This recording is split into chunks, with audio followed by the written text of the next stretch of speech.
I first got to ask you guys, please introduce yourself, standard stuff, just introduce yourselves and where you're from, and just introduce the movie, and we'll just kind of run along with this Q&A. So whoever wants to start, yeah. You want to start, Bachar? Sure. Okay. Sure, I can start. I'm Bachar Khattar from Lebanon. Yes. And I'm the director and cinematographer of Confessions of a Runner that was shot in Lebanon. Absolutely stunning. And Patrick? Yeah, sure. I'm Patrick Vaughan. I live in Washington, D.C. Oh, okay. Living in West Virginia, actually, currently. But yeah, I'm Patrick Vaughan. I'm from Washington, D.C. And I guess I'm the main character in Yes. Confessions. Yeah, your voice is now so familiar to me. Really cool. So yeah, we're really excited to have you join the Arpa Film Festival, and we're just so thrilled that it's going to be online, because we just feel like we can reach so many more people. Obviously, forgive me for saying this, but it's obvious in some senses what the inspiration is. There's so much personal depth and beauty to your story. How did you decide, I guess is my question, to go ahead and put this on film? Because I know your struggles were so personal and so private, and yet ultimately you created this beautiful tribute to what you went through and how you overcame. So comments? Yeah. It's funny. There was never an intention of putting it into a film, to be quite honest.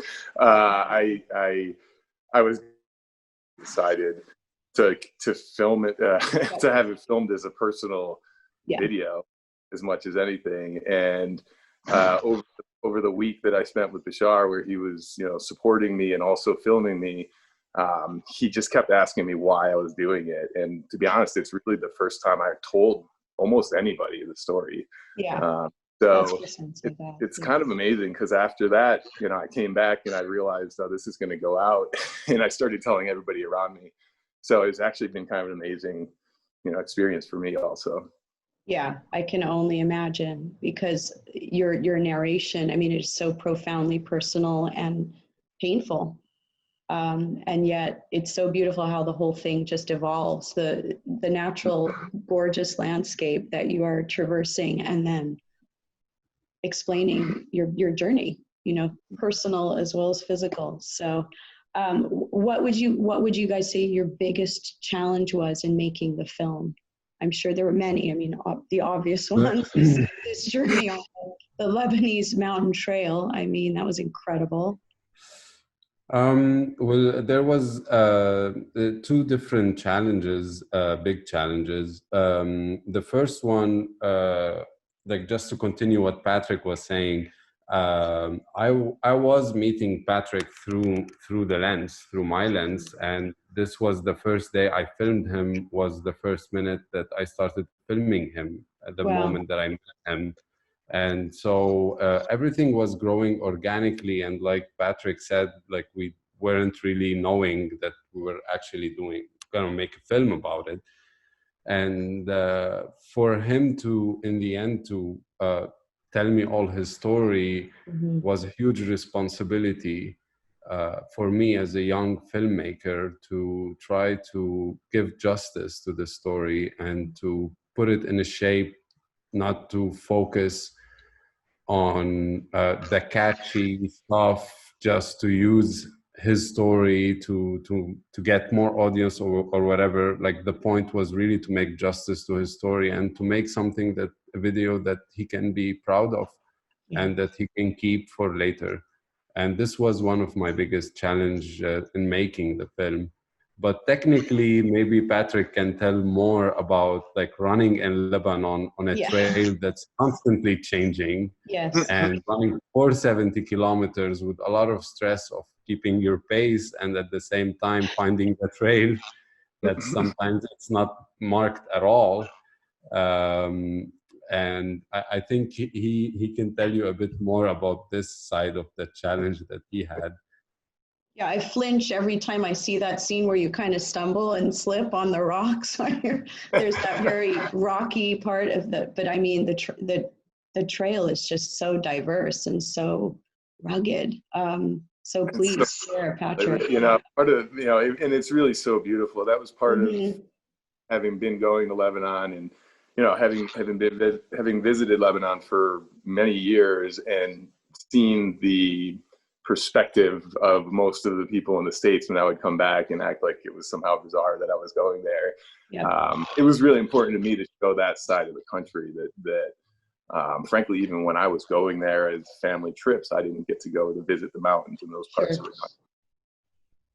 Not at all. So you didn't go to the mountains at all? That's something I'd always hear from my mom. In the summer, we'd go to the mountains. So we would visit. Yeah. No, I shouldn't say that, but we would drive to the mountains.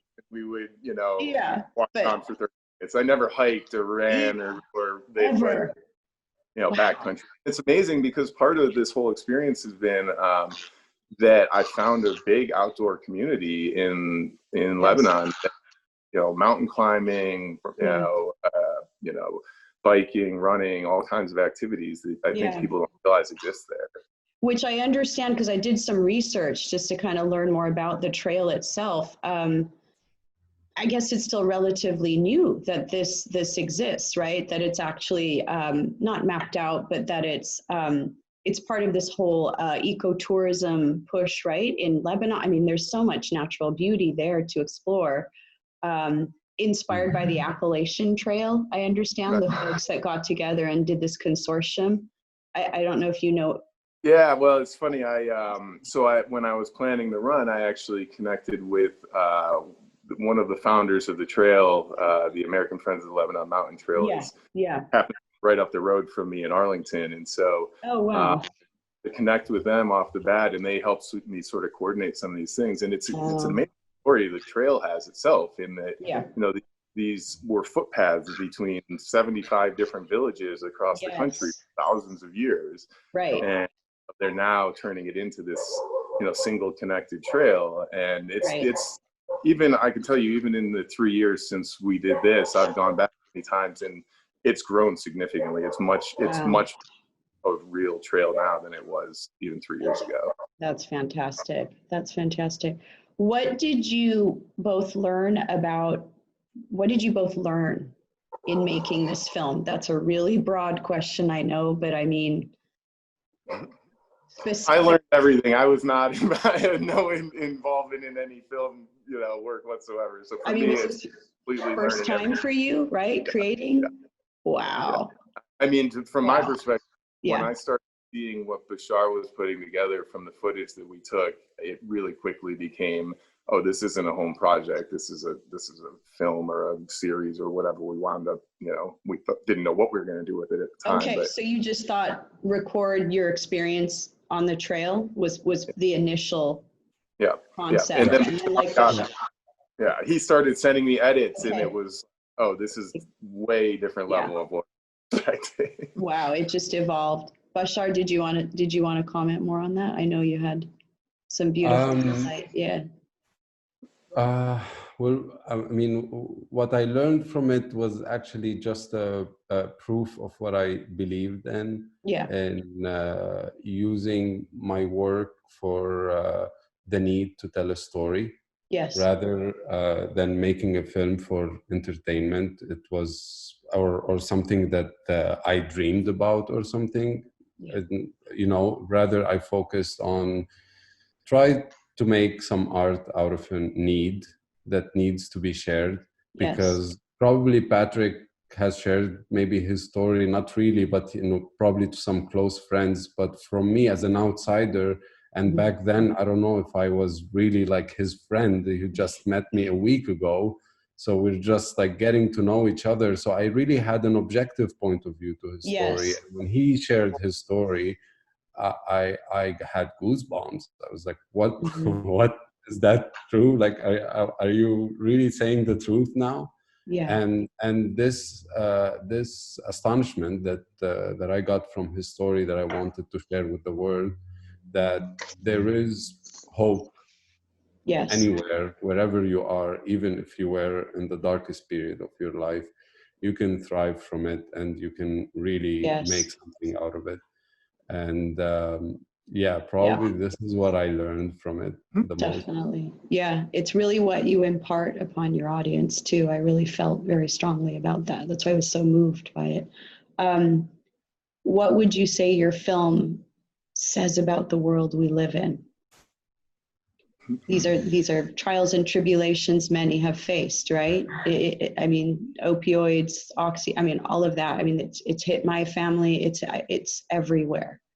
It's literally everywhere. So, you know, for me, and I think probably just to try to answer both questions, one back second, you know, what I learned from it was that it was actually really important for me to tell my story to people, because I didn't tell anybody. I was like terrified to tell even my closest family members that, you know, what the extent of the story was. And the film gave me the opportunity to do that. So I left at the end of that week thinking not just that, you know, I'm telling this story, but that this is really going to help somebody out there. And like that was what, you know, drove me from my side of it for the last 3 years to get it to the point. But in terms of how it impacts the world, I mean, I think most people are afraid to acknowledge, you know, I mean, I can't tell you how many years I was taking OxyContin and doing these things and didn't tell anybody. And I had a I had a high pressure job. I was going every day. People didn't know that this was happening. And I can only imagine millions of people in that exact same situation right now. And there's shame in it. Like, it happens. You know? Yeah, it's really putting a face to the problem, which is rampant. Mm-hmm. Yeah, it really is. Bachar? I mean, I just want to say that maybe coming from Lebanon, from such a minor society, I didn't really click on the scenario that when I heard the word opioids, like it didn't mean so much to me. And when I started searching it more, I noticed how big is this problem worldwide. And I noticed that all the stories that's around it, it's around like, oh, you're in, you know, in a place where you're addicted to these, like everyone knows someone who died from it or who killed himself or who, like all the stories are really tragic about it. And you know, it's good to open the eyes of the people and to tell them that this is a problem, but what are we giving to the people who are in it? You know, and this was the thing, is like, are we telling them that probably one day you're gonna die just like whoever you know, or probably this is, you know, you're just breathing but not living? And this is when I felt like, we both felt like at least we have a film that can be shown to these communities that are addicted and they want to find hope. And we felt like at least if we can reach those, it would be a great success for both absolutely. of us. Yeah, absolutely. And again, that whole being in that environment, that natural environment, not only for if you're going through something such as you went through, but just in general, especially with our technology-driven society that we're now forced to live in more than ever, being out in nature, it's so healing, right? In every sense. So it just resonates in so many ways. It's just, it leads me to another question about universal themes that are explored in your film. I don't know if you want to expand on that. Universal themes, you mean? Like, basically the human situation, I guess, is what we've been talking about, right? And I mean, it's just not giving up hope. I think the shot about hope. Yeah, absolutely. It's that, you know, no matter how bad it seems, and I think that it says in the film, it can't always get worse, right? There's always, you know, that's an ultra runner sort of mentality. It's that no matter how bad it is, you just have to keep putting one more step, you know, one more foot in front of you, one more step forward. Right. Hey, Patrick, I have a new quote for you. There's no problem that you cannot make it worse. Yeah. And really, we're talking about being in nature and spending for 70 kilometers, 7 days in the mountains. Perhaps it was too much nature. No, just kidding. Yeah, really. It's time to reflect. You know, it's time where you take a deep breath and can really think about stuff. And when you have a problem and you panic and you want to act, you're definitely going to make it worse. Yeah. And having that time in nature is definitely one of the biggest factor, which again was a huge factor for Patrick. For later, he can talk more about it, but he already had taken the step to stop before starting running, obviously, and this was just like a consequences for his major strong decision that he made to stop. And this was the consequences. Yeah, that is an important point that it is an important point that you're making, that I had stopped taking the opiates long before I started doing the running and the trail running. And it was really, that was more of getting my way out of the post-addiction depression versus I think probably the assumption is that that's how I stopped. I mean, it's got to take years just for you to just feel like yourself again when you've had, just having had medication after having my kids, it just takes time for your body to just feel like it's self, like it's. It was relearned I was.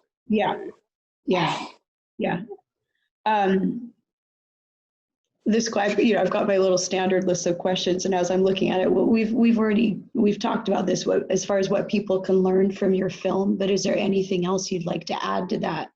Obviously, the sense of hope and being able to overcome.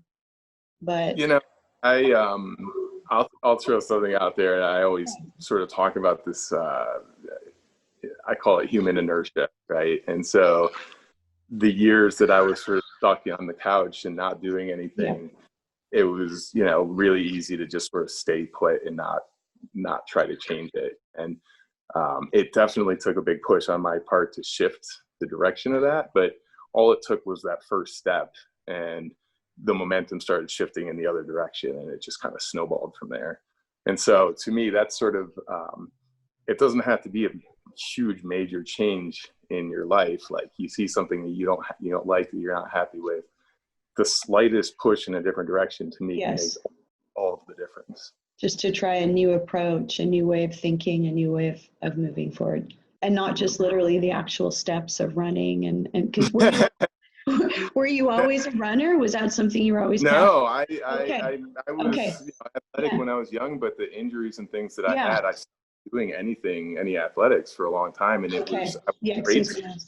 It was, I would have neck pain, I have back and knee pain and things, and I didn't do activity because I didn't want to be in pain. And then eventually I realized that doing the activity prevented the pain, and I wound up sort of accepting, okay, I'm going to be sore from doing these crazy activities, but that pain is more bearable than what happens if you're just stagnant and your whole body's tightening up all the time, basically. Yeah, because when you said you spoke to doctors and yoga, because I do a lot of yoga, it's like, I can't believe a yoga instructor would tell you I can't help you. Well, what's ironic about that is that woman is my main physical therapist. She works on my body all the time, but she doesn't think yoga is a good idea for me. Okay, and so be it. There's a lot of different forms of yoga though too. Right. You figured this out, so forget that. But it's helped me, Well, so that's the other thing I've found is every single body has its own solution for the history of problems that they've had. And so my number one message to everybody is just try something else. If it's not working, like I went to 100 doctors, I had surgeries, I had every single, acupuncture, everything.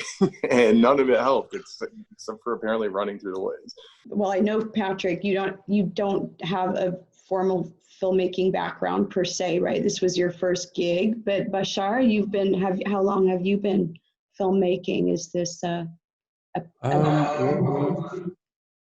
I've been into cinematography from 10 years almost from now, and this is what I studied in Lebanon.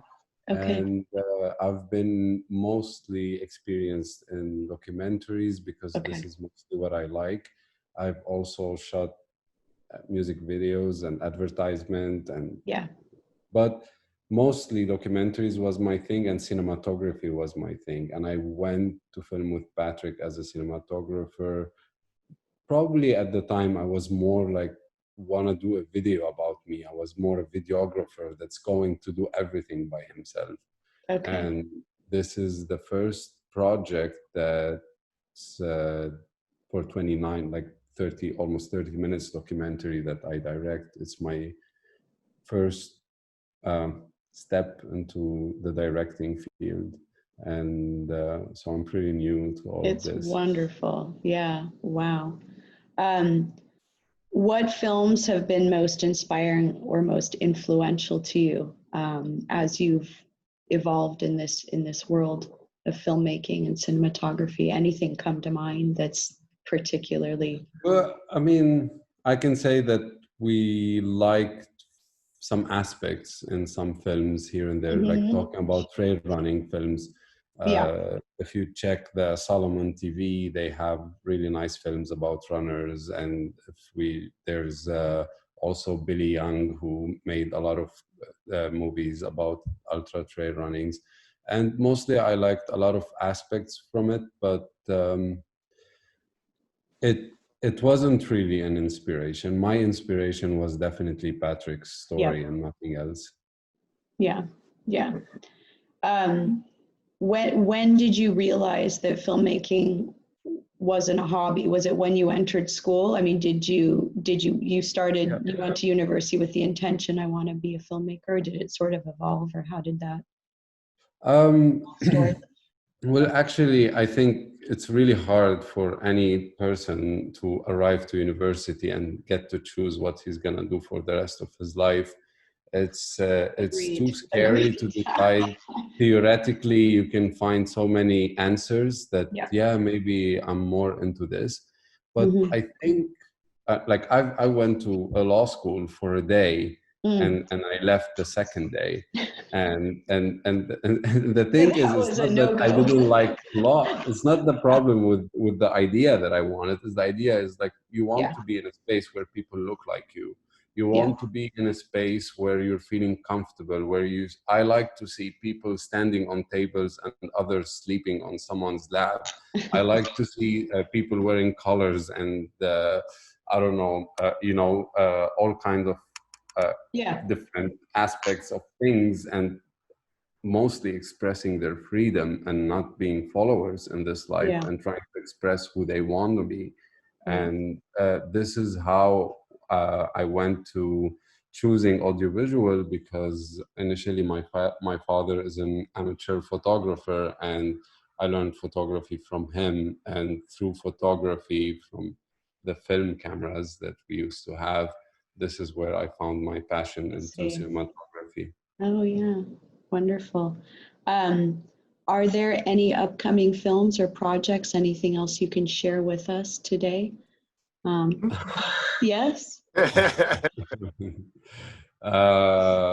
this is the mean, start of a beautiful relationship well, between. well, well. I mean, 4 years ago, 3 years ago, uh, one of the elite Lebanese runner Okay. uh, announced to Patrick that he's gonna attempt to break Patrick's record. Was that Avedis or somebody else? Because Avedis was a No, runner.